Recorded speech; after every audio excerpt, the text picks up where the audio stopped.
కోనసీమ జిల్లాలో రాత్రి నుంచి ఎడతెరిపి లేకుండా కురుస్తున్న వర్షాలు అంతర్వేది లక్ష్మీ నరసింహస్వామి ఆలయం ముందుకి చేపలు కొట్టుకొచ్చాయి.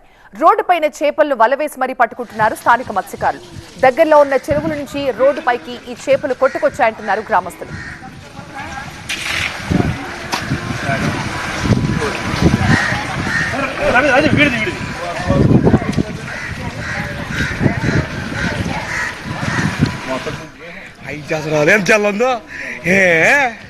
అంతర్వేదిలో భారీ వర్షాలకు ఏకంగా చేపలు ఆలయం వరకు కొట్టుకొచ్చిన దృశ్యాలు మనం చూస్తున్నాం.